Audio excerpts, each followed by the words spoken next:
welcome to Just Between Us with me, Jennifer Zamaprelli, sponsored by Kildare Village. Oh, yeah. Now, this podcast is mostly about fun indoors, but if you fancy a bit of al fresco, why not get out of the house and take a visit to Kildare Village with over 100 boutiques, 60 of which are exclusive in Ireland and 20 new brands to choose from. Visit Kildare Village, shopping that's so Irish. I love when couples like do a little shopping time together and like buy each other something. Oh, this is so cute. So one of the questions on the card, I'll just read this one. The rest of the sex shops in Dublin seem to be a very male-dominated sort of space. Gotcha. Nothing wrong with that. It just wasn't speaking to me as a customer. Let's be honest. Sex toys can feel a little bit intimidating. You open a website, you think, sure, how complicated can it be? And suddenly you're faced with like 47 options, 12 vibration settings, and something that looks like you need a manual and possibly a risk assessment. So joining us today is Shawna Scott from Sex Siopa. And as we dive into this world of sex toys, we will find out what is actually out there, what does what, and how to avoid buying something that looks impressive but quietly gathers dust in a drawer. Shauna is here to cut through the confusion, help us choose what actually feels good, and remind us that pleasure doesn't have to look a certain way. We'll also be talking about how toys can support intimacy through illness. We'll also be talking about toys that can support intimacy through illness, disability, and life changes, because pleasure is adaptable. And it's for everybody. Shauna, you're so welcome. Thank you so much for having me. And I promise after this, you will not need a risk assessment. Oh, well, it looks like that. I love that you brought in. I know this is just a flavour of what you do, but on the table in front of us, we have many, many things. Some look like air fresheners. Some look very fancy in their boxes. I know what they are. Yeah. And it's so hard, like, because this is not even the tip of the iceberg. And it's like, what do I bring that's going to show exactly what the shop is and does? And I think I picked a few bits. Okay. Yeah. We'll go through them. But just to, in simple terms, what does fall under the sex toy umbrella, so to speak? Okay, so there's different categories of sex toys for different parts of the body. I try not to like gender things as much as possible because, gender is obviously a spectrum. So I try to categorize things by which parts of the body it's applicable to. And there are some toys and accessories out there that you can use on multiple parts of the body. You can use it on different types of people, different That sounds like bang for your buck, one of those toys. Yeah. And I suppose there's trial and error with a lot of this stuff, isn't it? It is. And there's no one size fits all when it comes to sex toys. So when people send me messages or email me asking me like, I've never had a sex toy before, like where do I start? It's kind of a tough one because I don't know their background. I don't know what turns them on. So it's like, if you're asking me for a recommendation, be as specific as possible. Of course, and everybody's different. And everybody's different. Like, sensories are different and all that kind of stuff. Totally. Before we get into all that, can we talk about you? Because I know you're doing this a very long time. Yes, yeah. So long. Can you just give people who might know you that well, how you got into this kind of thing? And when did it all start for you? Okay, so I started Sex Siopa at the tail end of 2012. So this will be Sex Siopa's, as of last month, Sex Siopa's 14th birthday. We're going on the big 1-5 next year. Yeah. That's huge. Congratulations, by the way. Thank you. That's a huge achievement. And what made you so interested in sex toys? I mean, I had a vibrator. Yeah. And the vibrator broke. And it was one of those things that, like, it was something that I had an interest in, just in terms of it being a piece of like personal tech. And I loved my vibrator so much. And I had it for years, and then it died a death. And I was talking to some friends of mine about where to go to like get vibrators, and in Ireland. In Ireland. Yeah. And tricky. At that point, really, really, really tricky. You had Ann Summers, which was grand, but like there was only one Ann Summers in Dublin, and then I think one in Cork. And then the rest of the sex shops in Dublin at that point in time seemed to be a very male-dominated sort of space. Gotcha. Nothing wrong with that. It just wasn't speaking to me as a customer. So I really wanted to model my sex shop on some of the sex shops that I saw in the States, the ones that I was around like in college in Seattle that were very accessible. Very accessible. They were real like community spaces. Like they had an educational element to them.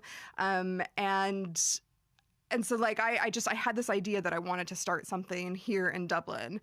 And I wanted a brick and mortar store, and that dream quickly went away when I realized how expensive it was going to be. So I was like, okay, I'll do the online thing for the moment and see how I get on. And I love doing online. It's given me like so much more freedom. And I think the more we see rates and rents like going up and small businesses being put out of business like in Dublin, I'm glad that I made the choice that I did. I love that you're online because I know it was kind of by default, but it's part of your USP because a lot of people don't like walking into a sex shop, maybe unless they're in Amsterdam and nobody knows them or whatever. So it's quite nice to have that personal, discreet method of searching on a website and getting it delivered to your door very discreetly. Yeah. Very discreetly. And that is a big selling point, I would say, for a lot of people. It's a big selling point. I do wish we were a bit further along in our evolution of how comfortable we are going into sex shops because, that would be wonderful if it was just no big deal. And we thought about it like we would any other product. Yeah. But, you have to meet people where they are. You need to call it the personal tech shop. Right? Yeah. People might feel a bit more comfortable. We're trying to catch up. I think we've made huge leaps and bounds recently. 100%. Still a very long way to go, as we know. Okay, so we've a lot of gadgets and gizmos in front of us, all looking... Gadgets and gizmos aplenty. Yes, I love it. Galore. Can we talk about the different pleasure points in the body? Could you talk about those pleasure points like we have the clit and the nipples and the G-spot and the whole 9 yards? Tell me, what have we got? So there are different points of the body that are going to be more sensitive than others. I think the main things that people would associate with sex and sexual pleasure are the clitoris and the penis. Those would have the most nerve endings out of anywhere else in the body. But also places, like you said, like the nipples, the anus, like inside, like in the rectum, for people who are born with penises. You also have the prostate, which is sort of it's termed the male G-spot, because it's so sensitive and it's inside your bum.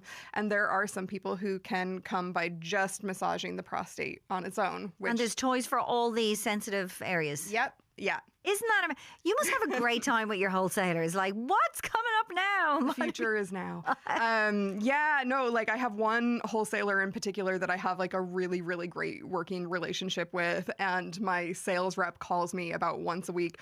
One, just to check in and like have girly gossip times, but like also just the amount of really, really cool stuff that's like always coming down the line at any given point is incredible. That is so cool. That is amazing. Okay. So let's say if someone, especially a straight man, is coming up to Valentine's Day and they want to buy something, they don't know where to start. I know you get this a lot. Yeah.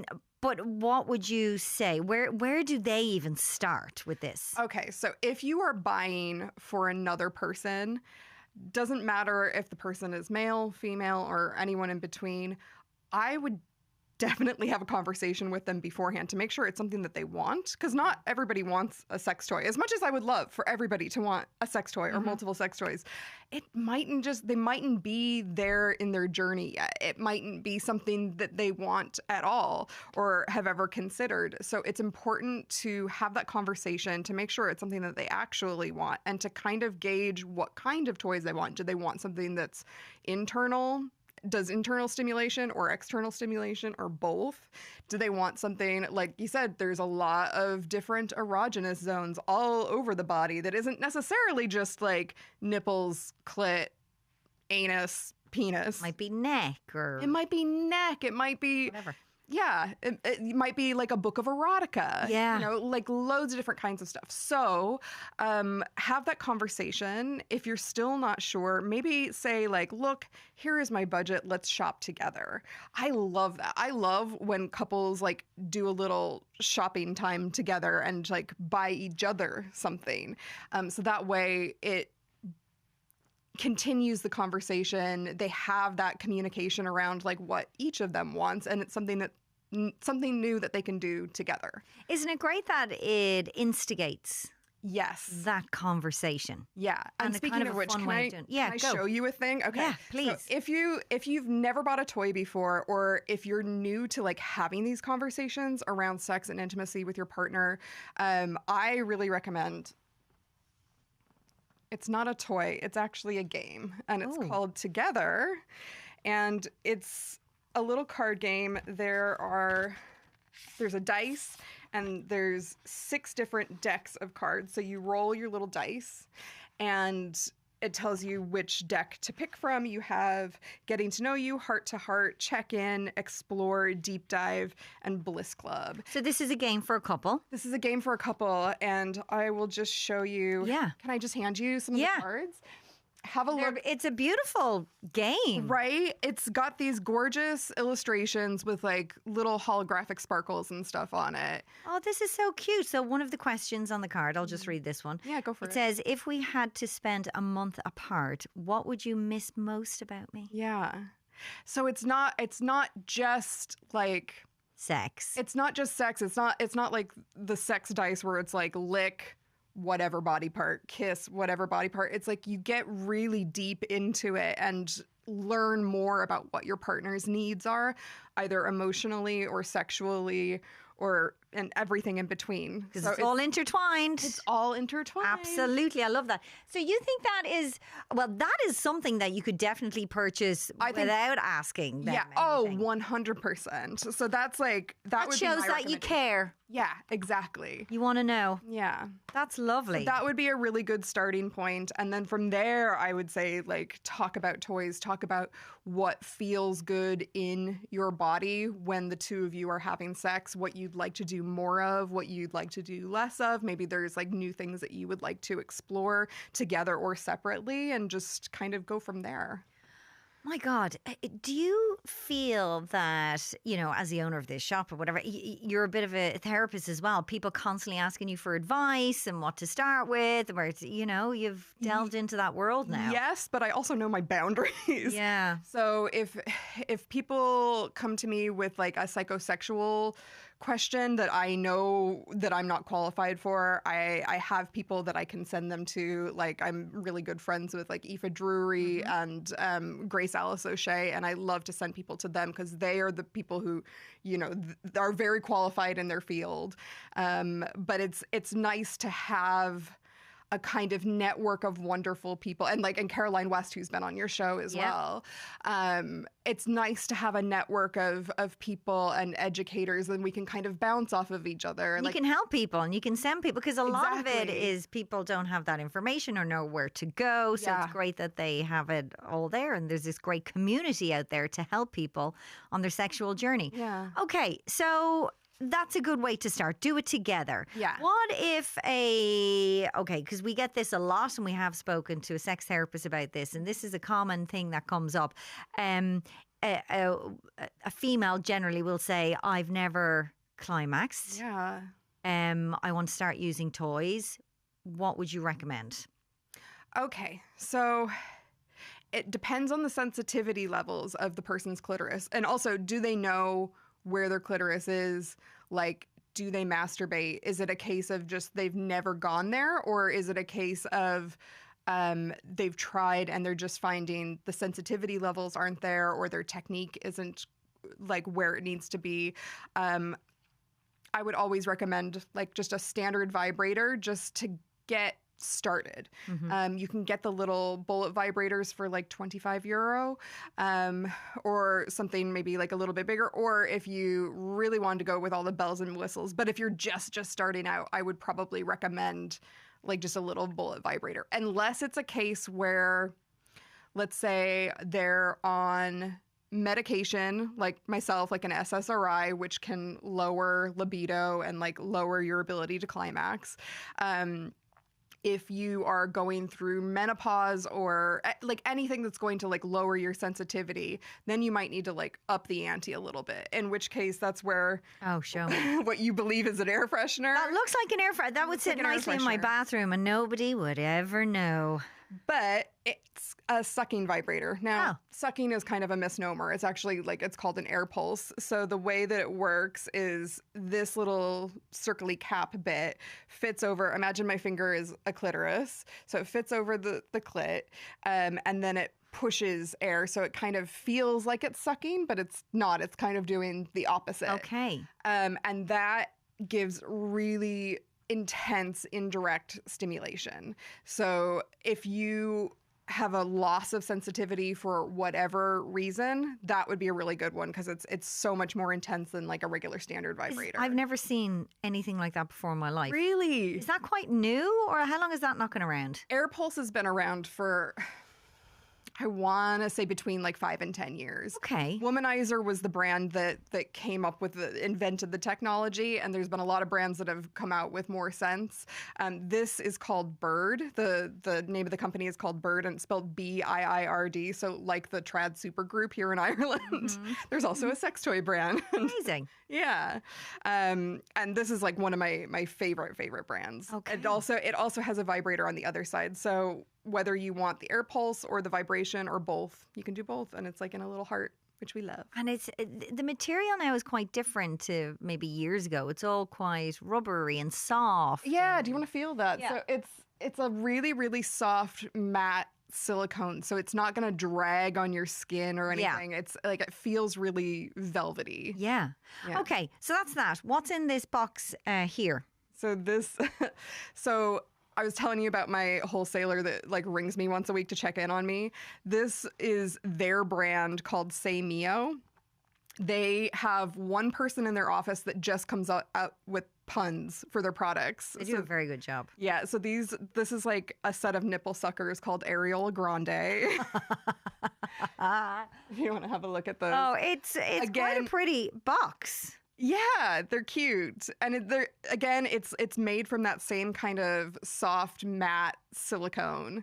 So if you want to like indulge in some nipple play and you think that like a set of clamps might be a bit too intense for you, some silicone nipple suckers might be a little better. These are the ones for your Christmas stocking next year. Okay, and how much are we talking for something like this? Like 20 quid. Okay, yeah. Not bad. Okay, so that's for nipple stimulation. Okay, so what else have we got? Okay, so my favorite toys of the last couple of years have been from a company called S-Vibe. They are a family-owned company from Eastern Europe, and they have this like... They're family-owned? They're family-owned. Okay. Support a small family-owned business. Yeah. So they came out with this range. They were originally called Snail Vibe, and then they moved to S-Vibe because they're doing a whole range of stuff. But these are kind of like the Snail toys are their flagship toys, and let me show you why. So everyone knows the Rabbit Vibe. Everyone loves the Rabbit Vibe. But the Rabbit Vibe does have a bit of a design issue in that you have your, let's say, this is the internal bit and this is the clitoral bit. And when you are inserting it, the clitoral bit will knock off of the clitoris. This kind of fixed that situation. So if you imagine that's a vagina and my clit is right here, you pop that in and the clitoral vibrator is here, and then there's a vibrator here. It stays in contact with the clitoris at all times. Okay, can you just describe what that looks like to our listeners who mightn't be watching the video? Oh, yeah, of course. So it kind of looks like a peeled banana. It looks like a snail. It looks like a snail, yeah. A snail or like a peeled banana. So the roly bit on the end moves. So when it goes yeah. up the vagina, it moves along the clit. The roly bit moves. It's kind of rubbery. Yeah, it's again color. Silicone peachy color, dual vibrator, so it's internal and external vibration. That whole thing vibrates. Yeah, like there's a vibrator in the internal end and then a vibrator in the snaily shell end. Oh wow! So that's the bit that stays in contact. So you're getting vibration internally and externally, and you can do it independently of each other if you want to. I'd never leave the house if I had one of those. Right? Oh my god! But wait, there's more because there's more. They came out with a penis version. Whoa! So I was looking at this thinking this is quite a scary looking thing. It looks like something you'd put over the microphone, like a cover. Kind of, yeah. So it's just to describe it to the listeners, it's almost like I would say kind of, you know, the blood pressure cuffs. Yes. But for your dick. Yeah. Yeah.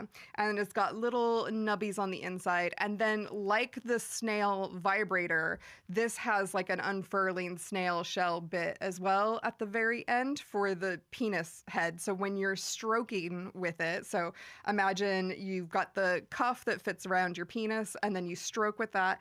And then the snail shell bit unfurls so it stays in contact with the head. It's a lovely color.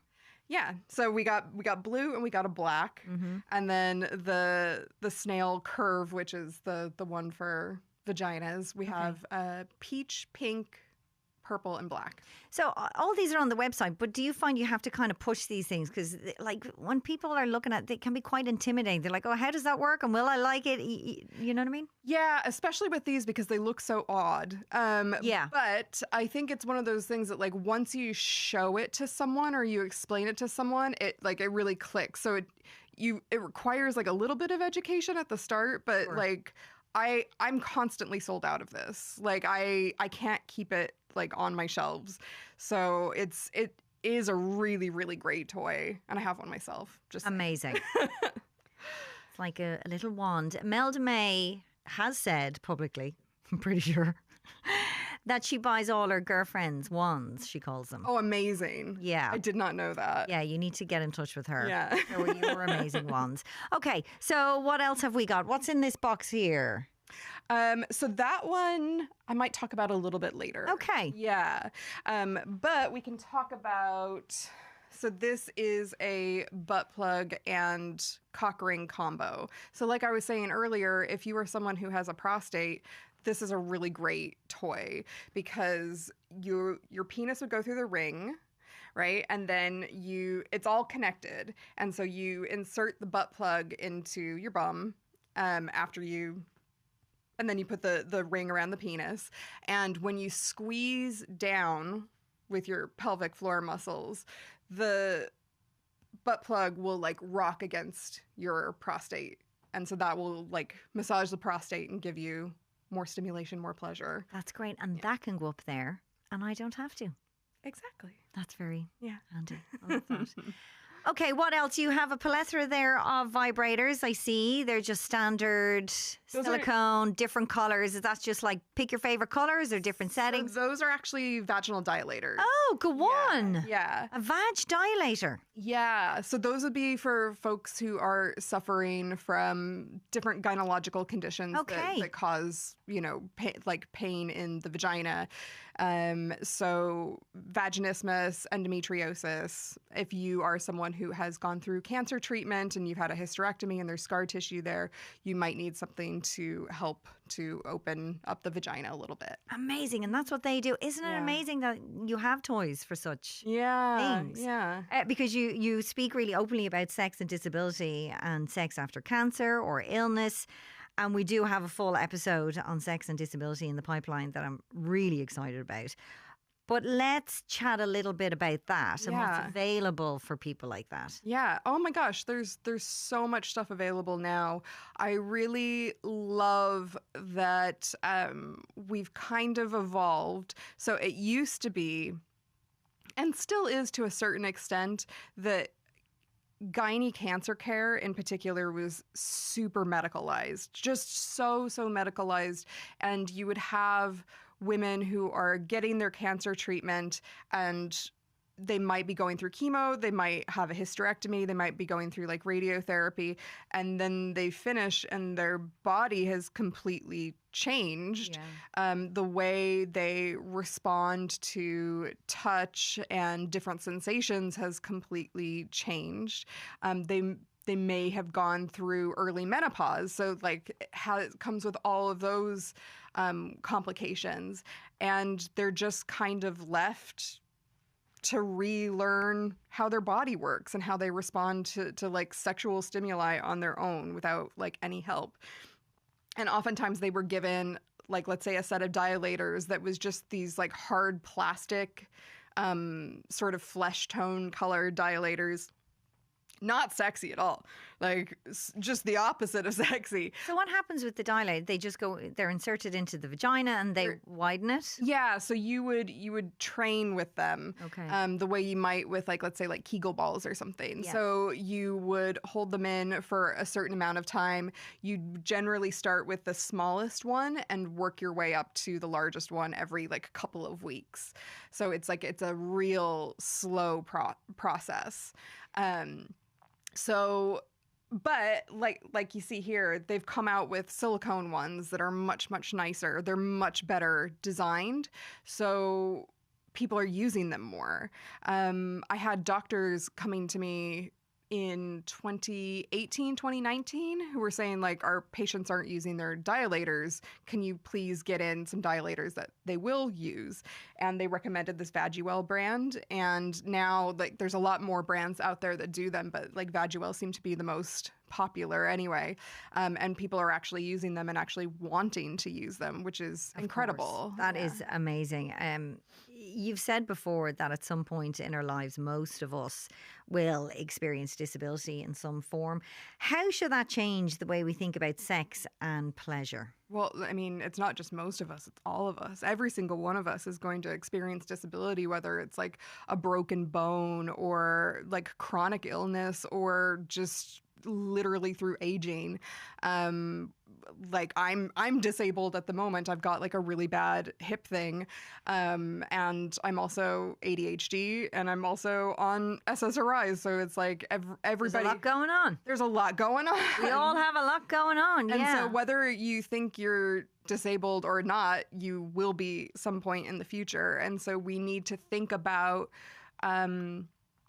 how we engage with our sex lives now, and we need to start practicing communication with our partners, communication with ourselves, because it is like it's practice. It takes practice to do these things. Like the Together game is great for like prompts and stuff, but the more we talk about it, the easier it gets. So when something does come up, when a disability comes up or an illness comes up, it will make it much easier for us to grapple with and to like think to ourselves like, okay, this isn't the end of the world. It just means my body has changed.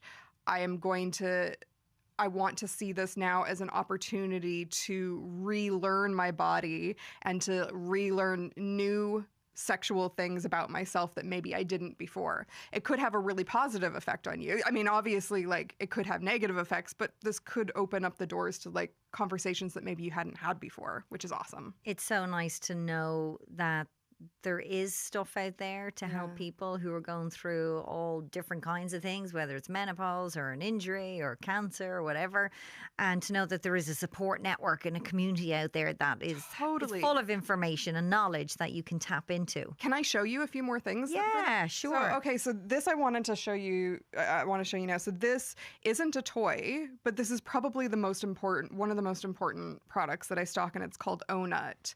So the way that it works, it's a set of little squishy bumpers. So for the people who are listening and not watching, it's kind of like a really super squishy cock ring, but they interlock with each other. So it goes on the penetrating partner's penis or dildo, and it allows the partner who's being penetrated to control the depth. So if you have pelvic pain during sex and you don't want something to go super deep, this will help with that. So you can just stack them on the partner's penis and it just acts like a bumper to keep it from going too deep.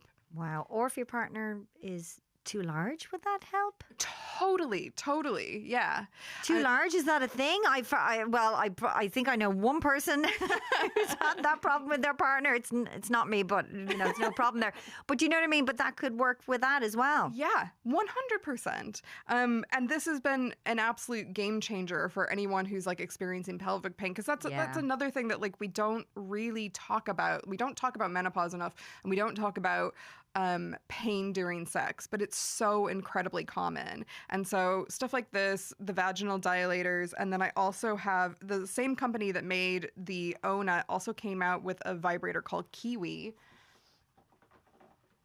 I see that lovely box. Okay, very discreet. And so Kiwi is named because it's kind of shaped like a little kiwi bird. Yeah. And it's got this really gorgeous, like lovely kind of lime green color. So it has like an end that's sort of like a tip, and then it has a broad end. So the tip end is for people who suffer from entrance pain. So if there's like a sharp pain upon like penetration, this will help with that. So in conjunction with a set of dilators, you might get a Kiwi vibrator just to, like, if that's the opening there, just press along the opening. Okay. And then the flat end can be like for vulval vibration. And just even as a vibrator, it's just a great vibrator. Yeah. But that's specifically what it's made for. So it's nice that there are pleasure products out there that are directed towards people who are living with these kinds of conditions. And there's so many of them. And there's so many of them, and it's so great. Many, even after childbirth or anything like that. Like, we go through so much pain, and it's unnecessary. Yeah. We need to talk about the future of sex toys. I mean, it seems like there's something for everyone, but what are we missing, Shauna? Like, what do we need? I see the future of sex toys. It's interesting because I think a lot of times people, when they think about the future of different things and different products and industries, they'll go down the AI route. Yeah. They'll go down like the app route, that kind of thing. And when it comes to sex toys, I have really seen, obviously you do get a bit of like sort of, I see it as kind of like tech gimmickry with a lot of stuff. So like app controlled things, even though I stock app controlled toys. I'm like, I'm a fan of like an old analog. I'm like, I like a remote control, but that's just me personally. But I think like the future of sex toys is going to be in how well things are designed. So the likes of like the Snail Vibe fixed a problem. Like any good design is going to like become timeless. And so another thing that I really love, which isn't like a tech thing, but just in the design of it, this is a bondage kit. So I'm holding up I thought that was your handbag. Right? It's a leather handbag. Like, it's a genuine leather handbag. It's like a brown tan leather handbag of similar quality to something you'd get in like Arnott's or Brown Thomas. Sure. But when you unzip it, there's like a whole bondage kit inside. That is so sneaky. So the handle, like the shoulder strap, that comes off and turns into a lead. You have like a collar, you've got cuffs and stuff, all in the same like gorgeous luxury leather. So I think that is very cool. I think that kind of stuff is going to be the future of sex toys. Anything that's like really, really well designed that people want. And it looks nice, because the bondage stuff is quite scary looking. It can be, but it doesn't have to be. No. It can be beautiful. It can be beautiful, and you can wear it out and get multi-use out of it. Totally. Like I've taken that out to the cinema. Obviously, obviously not the bondage gear, but like I've taken that handbag out to the cinema with me. It looks nice. And so I think things that are very useful, things that look really nice and might have like multiple uses, I think that is going to be the future of sex toys going forward. It seems to me now that, well, the majority of the sex toys are geared towards helping women. Yeah. Which is so good. Yeah. Not that we do kind of need it for various reasons. But is there a lot for men out there as well? Or is it even? Yeah, what do you think? I mean, there's loads out there. I think in terms of toys, you do see the market lean more towards women and for folks with vaginas. But there are like so many penis toys out there, and there's so many like anal toys out there, and there's a lot of like couples vibers. Like let's say the Snail curve, which I showed you earlier, that could technically be used on anyone with a butt as well. Like Yeah. that can be used anally. So like that could be for anyone. And there's like a lot of vibrators out there that are marketed towards women that guys can use too. And if anybody's listening and they're thinking, oh my God, I would never use a sex toy, I should be enough, what would you say to them? I would say to them exactly what Caroline West said to you to say to them, which is sex toys are not competition. They are your collaborators. It's just another nice thing to do together or separately. I don't think anyone should be scared or intimidated by a sex toy. I understand why, because we grew up with really bad messaging around what it means to be in a relationship, what like cheating is, What's and normal? what's normal, which is silly because everybody's up to no good. Everybody's up to like their own Thing. Exactly. So I like sex toys are your collaborators, they're your comrades, they're your pals. 14 years. Did you ever think when you started this business that you'd be sitting here 14 years later still going, you know, talking about suction, all kinds of things? I mean, are you surprised with the longevity of it? How different is it from when you first started? I think when I first started, there was a lot of just trying to get people on board. Yeah. Just trying to, I had a lot of people that were like, oh, it's Catholic Ireland. This will never work. And I had a feeling, I was like, no, I really, really feel like if you show them the possibility, they'll respond to that. If you give Irish people a platform to voice their desires, they'll do it. And I've done live shows where I've like handed out microphones to people and got them to we'll do like Q&As and stuff. If you give an Irish person a microphone and ask them like, you know, what is it that you want? What turns you on? Like they will talk till the cows come home. So like it's wonderful. And I think now 13, 14 years later, I'm having to do less education, but it's still there. Like we still got to meet people like where we are, but it's nice to see things opening up, especially since COVID. I think that was the big one. Like when lockdown happened, everybody needed a sex toy. And so that was stay sane. Just to say, yeah, exactly. God, and the boredom would kill you. Yeah. So that was really lovely to see people opening up, even though it was like forced upon us in the worst possible way. Sure. That was kind of a watershed moment for a lot of people. So I'm really excited to see where the next 5, 10, 15 years takes I can't wait to see your new gadgets. You need to come back if I'm still here in 5 years' time and show us what you got. Shawna, thank you so much. Thank you Amazing so much. stuff. I'm Jennifer Zamaprelli, and thanks for listening to Just Between Us. Today's podcast was produced by Taz Kelleher, recorded by Rory Bones, with sound design by John Smith, with sound design by Rory Bones, with sound design by Adam Shanahan. And if you've enjoyed Just Between Us, you've learned something new, you've had a laugh, or maybe both, then go on and leave us a review. You'll find us on Apple, Spotify, or wherever you get your podcasts.